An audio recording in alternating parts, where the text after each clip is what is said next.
अस्सलाम वालेकुम रहमतुल्लाहि व बरकातुहू। नाज़रीन, कैसे हैं आप? उम्मीद है कि आप खुश होंगे। अल्लाह ताला आपको ढेरों सारी खुशियाँ अता फ़रमाए और अल्लाह पाक आपको सेहत और तंदुरुस्ती अता फ़रमाए। नाज़रीन, ऑनलाइन तिब्बी कोर्स के सिलसिले में हमारा टॉपिक चल रहा है दिमागी अमराज का। तो आज हम जिस टॉपिक पे बात कर रहे हैं वो है जरियान खून, यानी खून का आना। खून क्यों आता है, इसकी वजूहात क्या हैं, इसके असबाब क्या हैं और फिर इसका दुरुस्त इलाज क्या है। तो मेरे साथ रहिएगा, वीडियो को आपने मुकम्मल देखना है, तब आप इंशाल्लाह इस वीडियो से मुस्तफ़ीद हो पाएंगे। नाज़रीन देखें, खून जो है वो आना, उसकी मुख्तलिफ वजूहात होती हैं। मसलन अगर किसी मरीज़ को खून की कै आ रही है या थूक से उसको खून निकल रहा है, तो ये जो है टीबी की वजह से होता है। उसके बाद मैदे के अंदर अल्सर हो जाता है, एच पायलरी हो जाती है, तो उस वजह से भी अक्सर पाखाने के अंदर खून आ जाया करता है।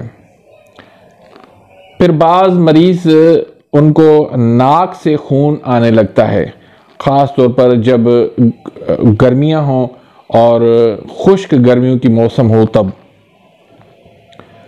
फिर कुछ लोगों को आंतों की सोजिश से खून आया करता है और कुछ ऐसी औरतें होती हैं जिनको हैज़ का खून जो है वो इतना आने लगता है कि वो बंद होने का नाम नहीं लेता। तो ये क्यों होता है, इसकी वजूहात क्या हैं और फिर इसका इलाज क्या है? देखिए नाज़रीन, ये जो तमाम अलामात हैं खून आने की, इनकी वजह सिर्फ ये है कि जब दिमाग और आसाब में बहुत ज़्यादा खुश्की हो जाती है, जब दिमाग और आसाब के अंदर जब खुश्की हो जाती है बहुत ज़्यादा, तो खुश्की से वो शरियानें जो है वो फट जाया करती हैं। जैसे बंजर ज़मीन हो, वहाँ पर अगर पानी ना पहुँचे, वो ज़मीन जो है वो फट जाती है। तो इसी तरह इंसान के जिस्म के अंदर जब खुश्की बढ़ जाती है तो उस वजह से फिर ये अंदर जो है वो शरियानें जो है वो फट जाया करती हैं खुश्की की वजह से। और ये खुश्की क्यों होती है? दिमाग और आसाब में शदीद कमज़ोरी होती है। ऐसे आप समझें कि उजलाती गुद्दी तारीक होती है, तुर्शी तेजाबियत जो है वो बढ़ जाती है, जिसकी वजह से खुश्की जो है वो इंतहा तक पहुंच जाती है। दिमाग और आसाब तक जो है वो खून नहीं पहुंच रहा होता है, जिसकी वजह से दिमाग और आसाब का काम जो तरी पैदा करना है उसकी शदीद कमज़ोरी हो जाती है। तो इसका हमने इलाज किस तरह करना है कि जब उजलाती गुद्दी खुश्क गर्म तहरीक होती है तो खुश्की का इलाज हमने तरी से करना है। हमने तरी वाली ग़िज़ाएं देनी है और तरी वाली जो है दवाई देनी है, उससे हम आसानी से इस मसाइल का इलाज कर सकते हैं। फिर वो चाहे टीबी हो, चाहे अल्सर हो, चाहे नक्सीर का मसला हो, चाहे आंतों में सोजिश हो, हैज़ का खून हो या कोई भी मसला हो, उसका हमने इलाज इसी तरीके से करना है। तो नाज़रीन, ये नुस्खा जात बताने से पहले एक छोटी सी गुजारिश रखूंगा कि अगर आपने अभी तक मेरे इस चैनल को सब्सक्राइब नहीं किया तो प्लीज़ सब्सक्राइब कर दीजिए, बेल आइकन घंटी के निशान को प्रेस कर दीजिए ताकि मेरी हर आने वाली वीडियो का नोटिफिकेशन आप तक पहुंच जाए और आप मेरी वीडियो से मुस्तफ़ीद होते रहें। इसी तरह वीडियो को अगर आपने लाइक नहीं किया तो प्लीज़ लाइक कर दीजिए और अगर वीडियो पसंद आती है तो उसको आगे शेयर भी कर दीजिएगा। तो इसमें एक तो है टेम्पररी इलाज कि खून को फौरी रोकना हो, मकसूद हो।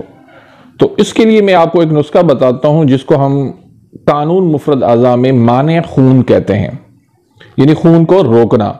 उसके लिए आपने दो हिस्से आपने रसवंत लेनी है, असली वाली, वो खुद आप बनाए तो बेहतर है, और एक हिस्सा आपने फिटकड़ी सफ़ेद लेनी है। तो इसका आपने सफूफ बना लेना है और 500 mg का कैप्सूल भर लेना है। एक कैप्सूल आपने सुबह देना है, एक कैप्सूल आपने दोपहर को देना है, एक कैप्सूल शाम को देना है, एक कैप्सूल रात को देना है। 4 टाइम आप दिन में एक कैप्सूल दे दें। सादा पानी के साथ भी दे सकते हैं या दूध के साथ भी दे सकते हैं। तो इससे क्या होगा कि खून जो है वो फौरन रुक जाएगा वहां पर। लेकिन ये बात याद रखिए कि ये जो मैं आपको बता रहा हूं ये मुस्तकिल इलाज नहीं है। मुस्तकिल इलाज मैं आपको आगे बताता हूं।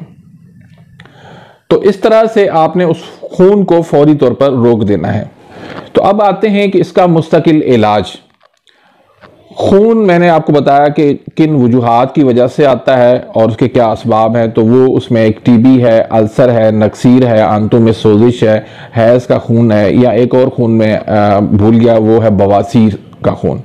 तो इनका इलाज आपने किस तरह, पहले ग़िज़ा में आपको बता दूं, इसमें आपने जो ग़िज़ा देनी है वो आपने देनी है 5 नंबर और 6 नंबर वाली, यानी गुद्दी आसाबी और आसाबी गुद्दी, ये आपने ग़िज़ा देनी है। इसके अलावा बाकी तमाम ग़िज़ाएँ आपने बंद कर देनी है। जो इलाज आपने करना है उसमें एक नुस्खा आपने देना है तरियाक 6 का नुस्खा, जिसको आसाबी गुद्दी तरियाक कहते हैं।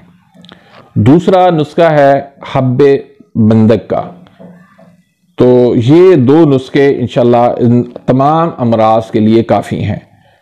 ये आप इस्तेमाल करवाएं। अगर कब्ज़ हो तो फिर कब्ज़ की आप मुलय्यन 6 दे दें। अगर हाजमे का मसला हो तो हाजमे के लिए हाजम 6 का नुस्खा भी आप दे सकते हैं। तो नाज़रीन, इसी के साथ ही मैं इजाज़त चाहता हूँ। मिलते हैं इंशाल्लाह नेक्स्ट वीडियो में। तब तक के लिए इजाज़त। अल्लाह हाफिज़।